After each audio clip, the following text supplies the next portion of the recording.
So LinkedIn is flooded with content, but in my opinion, 99% of it is pretty bad for actually growing your business. While most people chase likes and comments, they seem to be missing the only metric that matters, and that's booked calls with high-ticket clients. Now, I believe I've cracked the code on turning LinkedIn into a lead generation machine, having booked in 107 calls in just 60 days using a strategy that almost nobody is talking about. But here's the harsh truth. Your current LinkedIn strategy is probably costing you thousands in lost revenue every single month. And you're likely making the same mistakes I see business owners make over and over again. For example, most post motivational quotes. They get likes, but they get zero leads. Most share humble brag posts, but the way they're worded actually repels potential clients instead of attracting them in. And many focus on these vanity metrics such as likes, comments, impressions, instead of considering what's the real business result of me posting and is it generating qualified calls in my calendar. So in this video, I'm breaking down the framework that's revolutionizing how our top 1% of clients are using LinkedIn to book in calls and close deals. This isn't about growing your follower account. This isn't about getting more likes. This isn't about becoming an influencer. It's actually about crafting a laser-focused content strategy that speaks directly to your ideal client's deepest desires and then turns them into leads. So if you're tired of wasting time on LinkedIn without seeing any real attention, I want you to pay close attention. This could be the difference between struggling to grow your business and then consistently adding another 15 to 30 calls every single month to your business on autopilot. So let's dive in and discover how to get ahead of the 99% of people by discovering what actually drives business growth and implementing it inside your LinkedIn content strategy. Now, if you want to get ahead of 99% of people on LinkedIn, you need to be incredibly intentional about what you're posting and why you're posting it. Now, we are this intentional at the Media Engine. We think really deeply about why we post certain posts. So we ended up developing a framework called the 3-4-5 framework, and it completely taxonomizes every single post type on LinkedIn into different categories and funnel stages. Now, in this video, I'm going to show you some of the elements of this 3-4-5 framework, and I'm going to show you how you can start to implement some bits of it immediately into your business without blowing your brains out. Now, this framework absolutely outperforms anything else I've seen before just because of the level of detail that we went in. I analyzed thousands of posts. I tried to taxonomize them using AI. I then looked at it from a psychological angle, and I worked out that there's basically only, let's say, 11 types of posts that you can do. And in that around, 9-10 different types of formats. So when you combine all these ideas, you start to recognize that only a certain type of post with a certain type of format, with a certain type would ever work on LinkedIn. And when you stray from that idea, when you stray from that formatting, the post ends up not working very well. And this is simply because there are resonant ideas and resonant features to the LinkedIn algorithm. So again, I'm going to show you some of these now to help you understand how to do this for your profile. So the first thing to recognize in the 3-4-5 framework that there are only ever 3 content pillars that exist on LinkedIn. Now, the 3 content pillars are either one of these options or a combination of them. And if your post doesn't clearly fit into one of these pillars, it typically doesn't perform very well. So the 3 pillars are strategical, tactical, and entertainment. So your content either has to be strategical, tactical, or entertaining, or some sort of combination of both. So when I mean strategical content, I mean it's authority content, it's outcome focused, and it delivers this word called insight. Now, insight is not the actual core nitty-gritty of what works. It's a higher level idea, and it's designed to be slightly higher level because it's designed to be a little bit vaguer, and it's designed to be more widely accessible. So posts that are strategical discuss ideas, they reveal trends, they reframework ideas. So instead of me saying here's 4 types of posts, it's like here's my step framework that works really well. On the other hand, you have posts that are very tactical. Tactical posts are in the details and they deliver very specific value. They typically get a bit more reach. And the reason why they get more reach is because they are consumed by executors. And there are more executors on the LinkedIn platform than decision makers. So what I mean by that is a technical or tactical post seems to be consumed by the junior level more, and the strategical, more authority post seems to be consumed by the more CEO, decision maker, CMO style person. A tactical post or a technical post, like step-by-step guides, they're very specific, they're very detail orientated. Now, typically people that are selling courses or marketing solutions to other marketers or other salespeople generally give technical posts because they're speaking very in the decision of what they're doing. If you look at heads of growth and how they post, or SDRs or revenue leaders in the sense of, a head of sales, they're typically very tactical, very, very tactical. Now, on the other hand, you have entertainment posts. Entertainment posts typically follow a story format. They build connection, they deliver entertainment, sometimes they're funny, they get lots of reach. So these are like transformation posts, selfies, struggles. Typically all the posts only fall into these three pillars, only these three categories. And it's almost rare to see a post on LinkedIn that doesn't have one of these categories. Now, what I typically find with people that are not generating leads is they're either doing too much entertainment. What that means is they're way too into the, hey, I want to post selfies, I want to get impressions, I want to like show, here's my before and after. And they're doing this because they're optimizing for the impression game, which is fine. Or they are being too tactical. And what the result of being too tactical means is that they are getting low value leads coming into the funnel. So they're booking in some sort of call, but the calls they're booking in are quite low value, people that want to kind of do it themselves, they kind of want to steal your process, or they don't book many calls at all and they're better off just selling some sort of instructional course or SOP or guide. So those are the three types. I tend to really like the strategical post types. I tend to push on those more because I know they drive decision makers more. But I recognize that you can't always do them. Like if you do them all the time, you become very vague, very high level, and you very much limit your reach. There is a combination of these posts that you need to do. But again, I prefer to be more authoritative, more strategical, because I'm trying to build a niche following or a niche following. I'm now going to reveal to you that there are actually only 4 content types. So this is the 4 stage of the 3-4-5 framework. Now, a post is either one of these options or a combination of them, and it's called the STEP framework. So a lot of posts can fit into each content type, and I've documented around 11 that are exactly fitting them. If your post does not fit into one of these 11 content types, probably is unlikely to perform well. So this is a hugely important piece to understand so that you can always hit your post correctly. So I'm going to go through each content type and then give you an example post for each of them. I'm not going to give you the whole one because it's just a bit too much for this video, but I'm going to give you an idea of what that looks like. So the very first content type is S, social proof. Now, social proof posts prove your competency. So unless you're an established brand, you should always try to include a media piece in a social proof post. A media piece that proves your claim, because remember, we need to show, not tell. So a very clear example of a social proof post, which most people don't know about, is the in-process post. The in-process post is not a case study, but it is social proof. It shows your product or service being delivered and in the process of service. So for example, you can be on a laptop copywriting,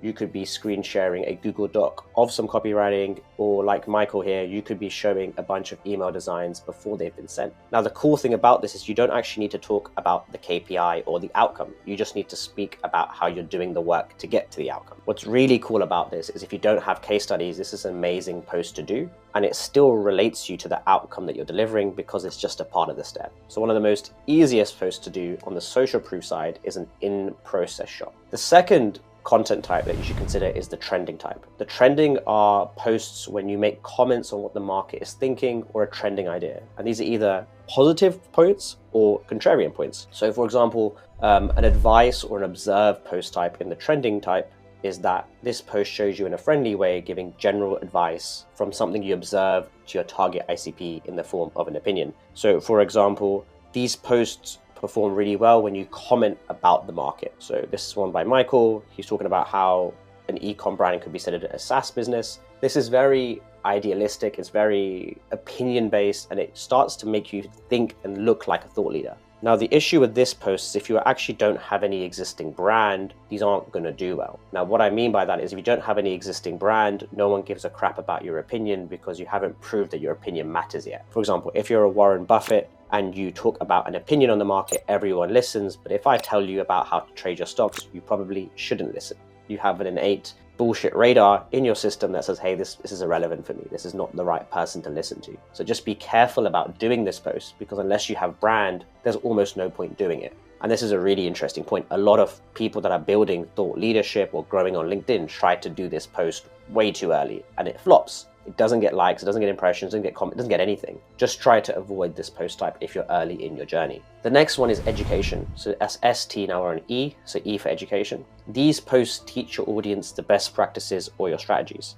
But beware, anyone can write education content. It's the most widely seen on LinkedIn, the most widely seen on any single platform. And I'll give you a really clear example. They almost always start with how to. This post is almost very tactical, giving a very specific walkthrough on an activity. So it's how to book calls, how to send emails, how to run a marketing campaign. These are very generic ideas that anyone could literally Google and get the answer for. So why should they care about you posting it? Now, interestingly, these posts do well. They get likes and they get comments, especially the more detailed, nuanced, and unique you are. Why? Because these posts are favored by beginners. Beginners are the mass of an audience. And so the more you favor for a beginner, the more likes and comments you get. Now, you know this when you scroll the feed, you're going to see carousels that look like how-to posts, and you're going to realize, hold on, they're getting loads of likes. Click through and look who's liking on the posts, and you're going to realize they're all executors and juniors. They are tailored toward the beginner, not to the advanced user, which is, again, is fine if you have a certain goal, but if you're trying to sell high-ticket services, that's not what you want to be doing. And then finally, P in the STEP framework, so we're on P for personal. These posts are all about you and your journey. And most importantly, the hardest bit about the personal post is connecting your personal post to your business. Now, these posts perform almost incredibly well when they have a selfie or a picture of you, but the things that people do wrong is they're unable to connect it to the end outcome of their business, and it's really hard to do this. Now, the easiest way to do this post is a before and after post. They're typically done with timeframes. It's like 2020, I had no business, and 2024, I run a team of 10 people. You will see this post everywhere. People love to see an underdog. They love to see a story, a big change. They work really well. Now, the hard thing is, how do you make this post work for your business? And the hack that we found is to make it very clear in the hook what you sell as a word. So let's say for Vernon here, he said, when I started Bezos, it was me and 2 friends with 0 assets. Today, I've got 63 fulfillment centers. If one had not mentioned the word fulfillment centers, they would never understand he's a 3PL for e-com brand. The reason for putting that word in the hook is to still get the before and after contrast, but make it clear to everyone within the first 2 lines without clicking the see more button who he is and what he does. So if you can be very clever about how you do before and after post, you can get impressions that become aware of who you are, as opposed to just getting impressions for the sake of it. Now, there are loads more posts in there. I can zoom out now and show you a bunch more. They're all blurred out right now, but the whole point is that there are a bunch of different ideas that exist in market for content types, and you need to be thinking very strategically about which ones you do and which ones you don't, because some work and some won't, just depending on where you are in your journey. Now that you know there are 4 content types and there are 3 content pillars, so you have the 3-4 of the 3-4-5 framework, I want to reveal to you the 5 content formats. These 5 content formats have been proven to work on LinkedIn, and they work in various scenarios. For example, certain content formats work for top funnel posts and certain content formats work for bottom funnel. So I'm going to show that with you now. So as a general point of thumb, you should always be trying to include media in your posts. And the reason why is when you look at the feed and you have a post with an image, a video, a carousel, whatever that thing is, it almost always increases the real estate on the feed, i.e. your post just looks bigger. Therefore, you have more time in the scroll and you can capture more impressions. So general rule of thumb, always try to include a piece of media. The very first content format that you probably know about is carousels. Carousels get lots of reach, or they typically used to. Now, they work best for certain types of posts that align with the fact of going through a carousel or swiping through slides, and they are listicles or process-based posts. So they tend to get a lot of reach, and they are usually more top funnel, and they increase dwell time on LinkedIn. But the most obvious way to do a carousel post is a how-to post. So this post by Sammy was how to build digital PR links that explode traffic. It's essentially a series of steps, and they work really good for carousel posts. Typically, we don't do many carousel posts for our clients because we are trying to go more authoritative and we're not trying to be as top funnel as people show, unless we're trying to combine certain post types, which is more an advanced strategy for later. The second type of post type that exists that do really well are infographics. Infographics we suggest using as the majority of your posts. This is because they're inexpensive to create and they have high perceived value. The most effective styles include handwritten notes, flow charts, lines, anything that increases a bit of complexity. Now, the most simple type of infographic post you can do is a this versus that or an A versus B post. These posts usually contrast 2 ideas, old way, new way. The point of these posts is just to compare 2 ideas, and typically you're the second idea to be compared.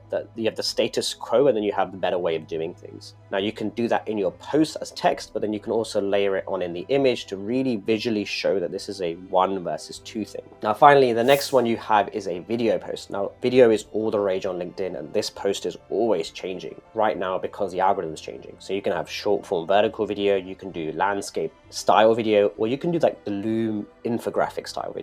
Now, we prefer at scale doing the Loom style video because it's much easier to speak about a topic with your face in the corner or to speak with a slideshare behind you. Now, over media posts are great. They're the Loom videos where you discuss an idea with a screen share of an infographic, a mind map, a flowchart, whatever. Eric Nowalski is a lead generation / Clay outbound expert on LinkedIn and has done these posts incredibly well. He's very tactical in these posts. And he's one of the only few examples where you can be extremely tactical and you can still get really good decision makers coming inbound to you because his tactical level is so in-depth, so nuanced, and so above market. The most common type of post format you also have is the text-only post. This is the bread and butter of your LinkedIn post. So unless your post is a carousel or a video, the text needs to hold its own weight, i.e. you always need to have a weighty amount of text in your post, even if you're using other media styles. So the most easiest post type to do, which is text-based, is a listicle. So you have thing 1 with a bunch of bullets or a paragraph, thing 2 with a bunch of bullets and paragraphs. Those are the main listicle formats that you can leverage on LinkedIn, and you almost always should be including them in your mix. And the final one is our favorite content format. The 5th one is the lead magnet content format. We use this as a promotional post to drum up leads and identify slightly in-market buyers for your services. Now, what the giveaway or lead magnet post does is that it gives away a valuable resource that your ICP wants. So you need to choose a resource that's correlated with needing your services. For example, paid ads agencies can give out the swipe files, and then you have a post that does really well. You make the image very visible and showing off the resource.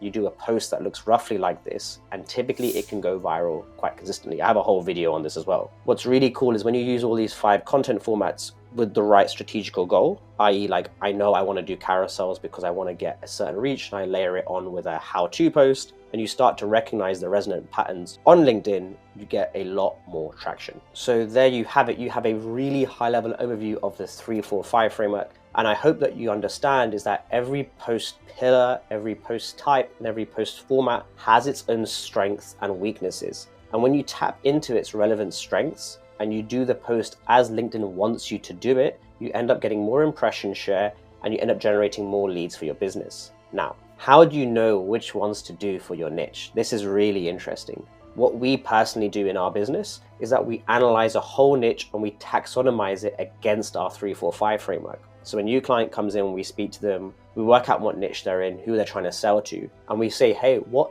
are the other types these potential ICPs are being served? What are they currently seeing in market? And from that, we can quickly tell, hey, look, this market is very educational based, or hey, this market is very social proof based. And we can adjust our content strategy to fix in with whatever the elements of the 3-4-5 framework are already resonant on LinkedIn. So we do this, we categorize, we understand what's going on, and then you think, hey, how do I fit myself into that category? Social media is about doing 2 things. It's 1, about putting out your point of view, but 2, you also need to tap into what the market already wants to see and already wants distributed. Now, when you do those 2 things really well, you create a personal brand that grows very fast. But most importantly, and again, the most important part about growing a personal brand on LinkedIn, generates you qualified inbound calls for your calendar.